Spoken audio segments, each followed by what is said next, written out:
Guys welcome back to our YouTube channel Tilak academy.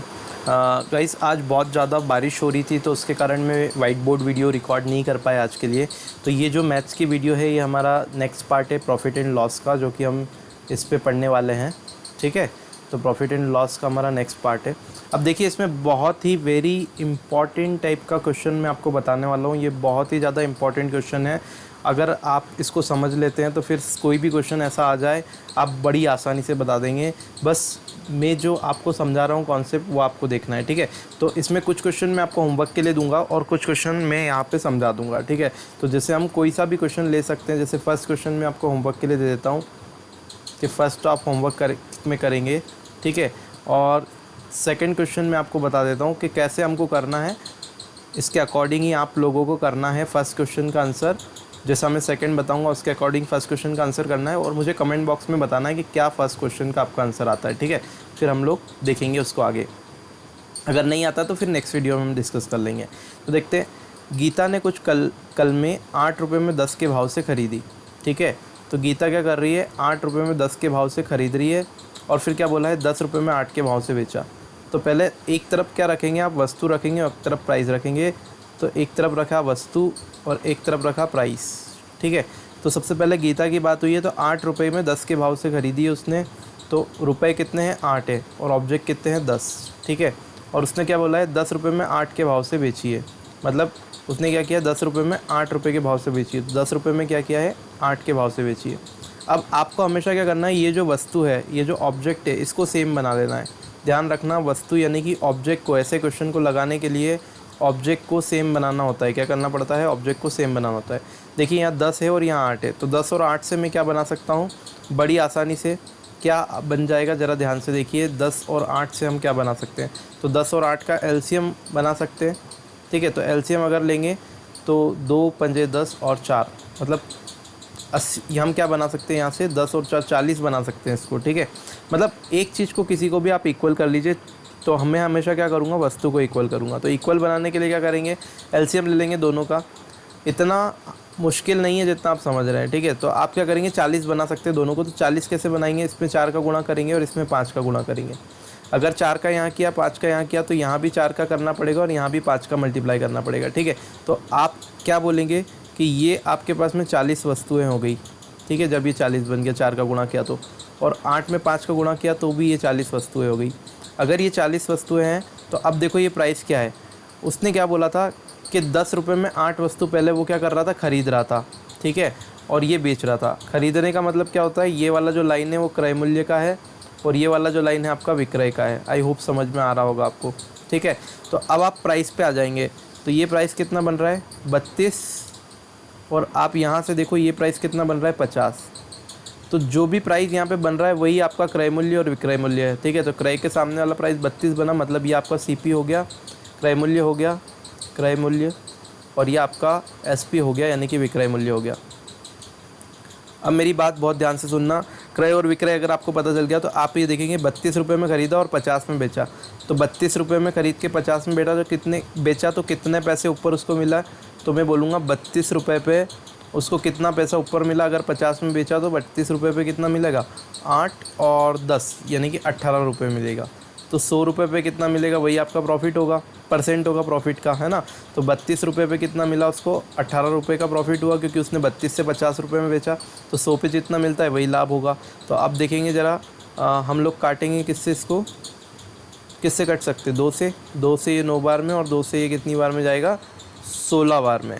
ठीक है, फिर 4 से काटेंगे तो 4 बार, और ये होगा 25 बार में। मतलब अल्टीमेटली हमारा जो इसका आंसर बनने वाला है ये बनेगा 25 × 9 यानी कि 225/4%। तो इसका जो आंसर आएगा इतने परसेंट का आपका क्या होगा, प्रॉफिट होगा। ठीक है, आई होप आपको ये क्वेश्चन समझ में आ गया होगा। अब मुझे आप बताइए कि क्या आप ये सारे क्वेश्चन कर सकते हैं इसके। तो ठीक है, ये प्रैक्टिस के लिए आप फटाफट से स्क्रीनशॉट ले लीजिए और मुझे इन क्वेश्चन के फर्स्ट वाले का, सेकंड वाले का, सेकंड तो मैंने करवा ही दिया ऑलरेडी, थर्ड और फोर्थ, फर्स्ट थर्ड और फोर्थ का आंसर मुझे आप कमेंट पे बताएंगे। ठीक है, प्रैक्टिस के लिए आपने बोला था क्वेश्चन देने का, इसलिए मैं दे रहा हूँ। तो ये 500 कॉपियाँ का यहाँ कोई यूज़ नहीं है, ठीक है। तो संगीता ने 500 कॉपियाँ खरीदा, 20 में 15 के हिसाब से खरीदी और 15 में 20 के हिसाब से खरीदी, सॉरी बेची। तो आपको यही कॉन्सेप्ट लगा के क्या करना है, उसका प्रतिशत लाभ या हानि बताना है। पहले तो आपको यहाँ से चेक हो जाएगा, अगर क्रय मूल्य बढ़ा है तो क्या होगा, हानि, और अगर विक्रय मूल्य बढ़ा होता है तो क्या होगा, लाभ होगा। तो यहाँ से आपको पता चल जाएगा कि क्या निकलेगा और वही आपको निकालना है, ठीक है। ऐसे ही यही 80 टॉफ़िया का कोई यूज़ नहीं है यहाँ पे। 5 में 4 के हिसाब से ख़रीदा है, 4 में 5 के हिसाब से बेचा है। तो आपको उसका लाभ या हानि प्रतिशत बताना है, तो आपको ऑलरेडी पता चल ही जाएगा ये सब बराबर करने पे क्या हो रहा है। तो ये इनके आंसर्स आप मुझे कमेंट्स में बताएंगे, ठीक है। क्लियर, आई होप ये क्लियर होगा, ठीक है। अब देखते हैं नेक्स्ट क्वेश्चन। थोड़ा देखिए ये वाला भी क्वेश्चन उसी टाइप के हैं, तो ये भी आप कमेंट में मुझे बताएंगे सॉल्व करके। फटाफट से स्क्रीनशॉट ले लीजिए और मुझे बताइएगा कि क्या आंसर आ रहा है। इसमें से मैं सेकंड क्वेश्चन और बता देता हूँ आपको, आपके ईज़ के लिए, कि आपको आसानी रहे करने में। सेकंड क्वेश्चन में क्या बोला है, 10 रुपये में 12 अंडे खरीदता है, मतलब क्रय मूल्य की बात करते हैं। तो क्या हो रहा है, एक तरफ तो हमको क्या करना है, प्राइस रखना है, और एक तरफ वस्तु रखना है, एक तरफ प्राइस। तो एक तरफ वस्तु रखेंगे और एक तरफ उसका मूल्य रखेंगे, ठीक है। तो वस्तु कितनी है, 12, तो वो 12 अंडे खरीद रहा है कितने में, 10 रुपये में, दैट मीन्स 10 रुपये में। तो ये खरीद रहा है तो क्रय कर रहा है, ठीक है। फिर आगे क्या बोला है, 20 रुपये में 16 बेचता है, तो 16 वस्तु बेचता है, मतलब 16 अंडे बेचता है कितने में, 20 रुपये में, दैट मीन्स ये 20, ये क्या हो गया उसका विक्रय, ठीक है।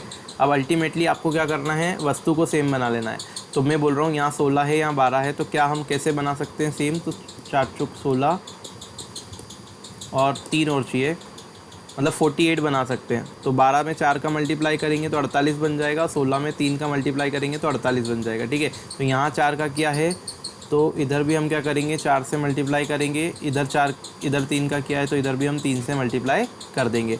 अब देखो ये वस्तु बराबर बन गई 48, यहाँ पे भी वस्तु कितनी बन गई 48। तो अब कोई लेना देना नहीं, बिल्कुल इक्वल पे आ गया। अब मूल्य पे आ जाते हैं, तो ये मूल्य कितना बन रहा है, देखिए 40। इससे आसान कोई नहीं करवा सकता, फॉर्मूले मत रटना, एग्ज़ाम में जाके भूल जाओगे, कोई मतलब नहीं है ट्रिक रटने से।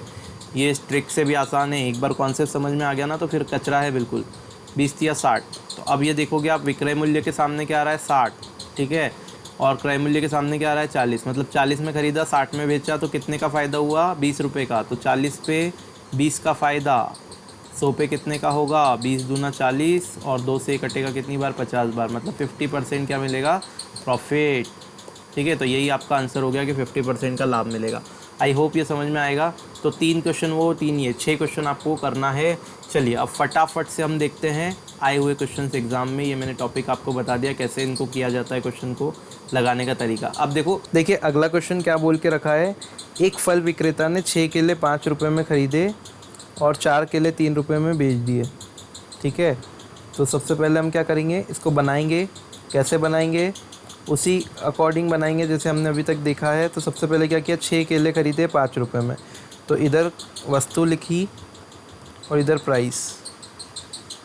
तो 6 केले खरीदे 5 रुपये में, तो ये इसका क्रय मूल्य हो गया, राइट।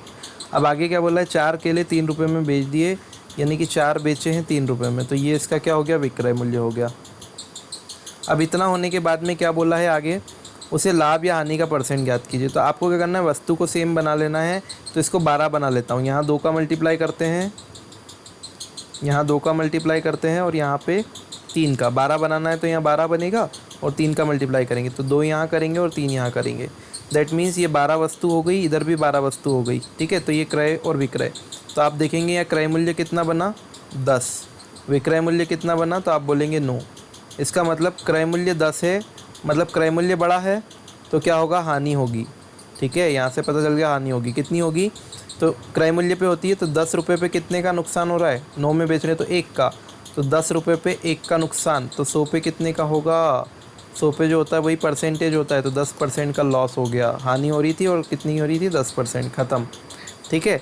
तो आपका जो आंसर हो जाएगा वो कितना हो जाएगा, बी वाला, ठीक है। नेक्स्ट देखते हैं, ठीक है। नेक्स्ट क्वेश्चन देखते हैं क्या बोला है, एक फल विक्रेता 2 रुपये में 3 की दर से ख़रीदता है संतरे, और 3 रुपये में 4 की दर से बेचता है। यानी कि पहले उसने क्या किया, इधर हो गई वस्तु, है ना, वस्तु, और यहाँ हो गया प्राइस।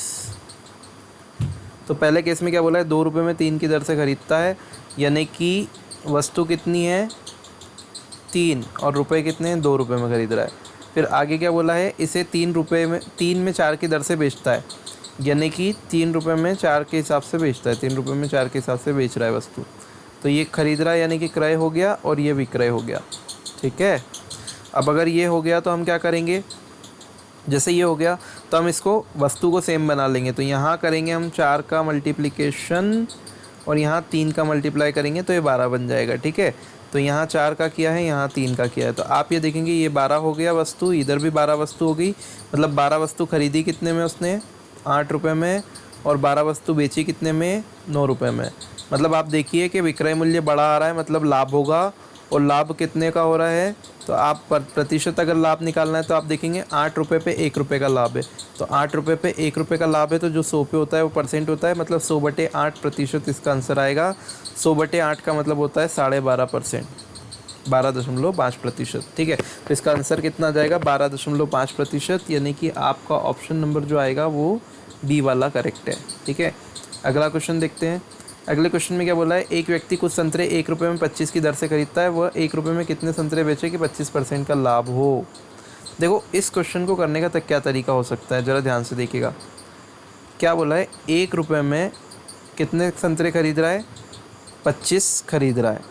तो ये क्रय मूल्य हो गया संतरों का, 1 रुपये में 25 संतरे खरीद रहा है। अब बोल रहा है वो 25% का लाभ हो, तो 1 रुपये में कितने बेचे, 1 रुपये में कितने बेचे कि 25% का लाभ हो।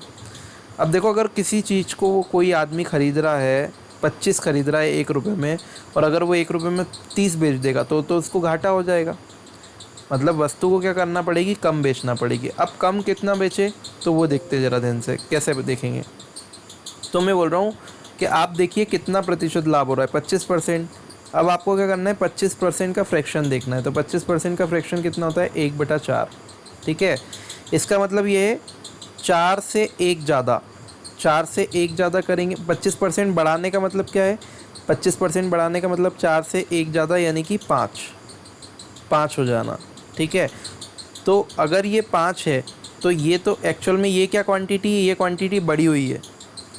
देखो 25% बढ़ाने का मतलब क्या है, 4 से 1 ज़्यादा हो जाना, यानी कि 4 से 5 हो जाना। तो इसका मतलब ये हो गया कि ये 5 की वैल्यू आपके पास में 25 आ गई। 5 की वैल्यू कितनी आ गई, 25 आ गई। क्यों, क्योंकि ये संख्या ज़्यादा है, 25 जो दे रहा है वो ज़्यादा दे रहा है। 25 से अगर वो कम देगा, 25 से अगर वो कम देगा कुछ, तभी तो उसको लाभ होगा। अरे 25 की दर से अगर संतरे बेच रहा है, अगर वो 25 संतरे से कम बेचेगा तभी तो लाभ होगा। तो आप देखिए 5 पे 1 ज़्यादा बेच रहा है, मतलब कितना, 4 पे 1 ज़्यादा। 25% का मतलब 1/4, मतलब 4 पे 1 ज़्यादा बेच रहा है, मतलब 5 बेच रहा है। ठीक है, तो 5 की वैल्यू 25 है।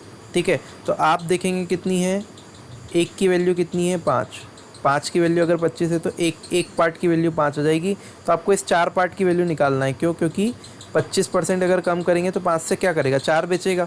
तो 4 पार्ट की वैल्यू क्या होगी, 1 पार्ट की वैल्यू अगर 5 है तो 4 पार्ट की वैल्यू कितनी हो जाएगी, 20। तो यहाँ पे आंसर क्या आ जाएगा आपका, 20 संतरे। ए वाला ऑप्शन करेक्ट है। ठीक है, आई होप समझ में आया होगा। चलिए देखिए एक बार और देख लीजिए, अगर समझ में नहीं आया तो रिवाइंड करके देख लीजिएगा, आ जाएगा। फिर मुझे कमेंट करके बताइएगा अगर नहीं आए तो। ठीक है, चलिए नेक्स्ट देखते हैं। क्या बोला है, एक पंसारी 5 अंडे 4 रुपये में ख़रीदता है और 4 अंडे 5 के में बेच देता है, तो आपको लाभ अथवा हानि का परसेंट बताना है। तो ये आपका होगा होमवर्क।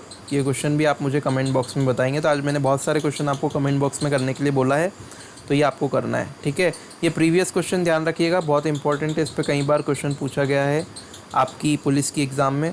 अगर कोई प्रॉब्लम आती है तो आप मुझे बताइएगा, फिर हम डिस्कस कर लेंगे एक बार और। ठीक है, चलिए एक क्वेश्चन और ले लेते हैं, इसके ऊपर डिस्कस कर लेते हैं। एक क्वेश्चन और डिस्कस कर लेते हैं, ऐसा ही आया हुआ एग्ज़ाम में। देखिए एक क्वेश्चन और ले लेते हैं हम लोग, जैसे मैंने आपको बोला। तो एक क्वेश्चन क्या है कि 1 रुपये में 7 टॉफ़ियाँ खरीदता है एक बंदा। तो 1 रुपये में क्या कर रहा है वो, एक बंदा 7 टॉफ़ी खरीद रहा है। ठीक है, तो 1 रुपये में कितनी टॉफ़ी वो बेचे कि 40% का प्रॉफिट हो। 40% क्या चाहिए इसको, लाभ चाहिए। कितनी टॉफ़ी बेचेगा। अब मेरी बात सुनना बहुत ध्यान से। देखो कहने का मतलब ये है कि अगर ये क्वेश्चन अगर आ जाता है एग्ज़ाम में तो आप डायरेक्ट ही लगा सकते हैं, अगर थोड़ा सा दिमाग लगाते हैं तो। ठीक है, क्योंकि मैंने आपको जो कॉन्सेप्ट बताया उससे बहुत आसानी से आ जाएगा। बस आपको क्या करना है, फ्रैक्शन की वैल्यू याद रखना है।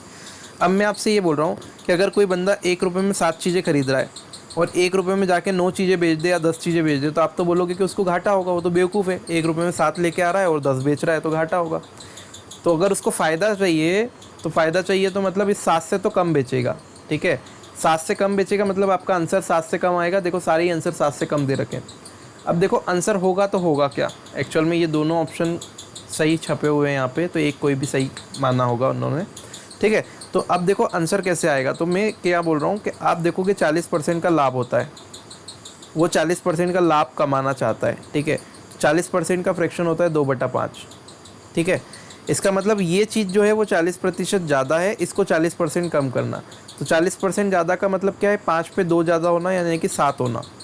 मतलब इस 7 की वैल्यू कितनी है, 7 आ गई, तो आपको क्या करना है, 5 की वैल्यू निकालना। तो अगर 7 की वैल्यू 7 ही है तो 5 की वैल्यू 5 ही होगी, बस ख़त्म। आंसर क्या आ जाएगा, 5, ठीक है। यहाँ बुक में गलत छपा हुआ है, दो जगह 5 छपा हुआ है, तो एक ये 5 है, इसको आप कुछ भी कर सकते हैं, 6 कर लेना इसको, ठीक है। तो यहाँ पे आंसर कितना आ जाएगा, 5 आएगा, ये आंसर है। क्लियर। ये वैसे रिमूव हो गया होगा क्वेश्चन, क्योंकि दो जगह एक जैसा छपा है। तो आई होप ये बात आपको समझ में आ गई होगी। तो ठीक है, आज के लिए इस वीडियो में इतना ही रखते हैं दोस्तों। आई होप आपको वीडियो ये पसंद आई होगी। अगर आपको पसंद आता है तो प्लीज़ चैनल को सब्सक्राइब कर लीजिए और बेल आइकॉन को ज़रूर प्रेस कर दीजिएगा, ताकि आपको नोटिफिकेशन मिलता रहे। वीडियो को ज़्यादा से ज़्यादा आपको शेयर करना है, मैंने पहले भी आपको बोल चुका हूँ कि आपको शेयर करना पड़ेगा, ताकि हम आपको बहुत अच्छे से अच्छी फैसिलिटी और आगे प्रोवाइड कर सकें। तो चलिए मिलते हैं नेक्स्ट वीडियो में, तब तक के लिए जय हिंद।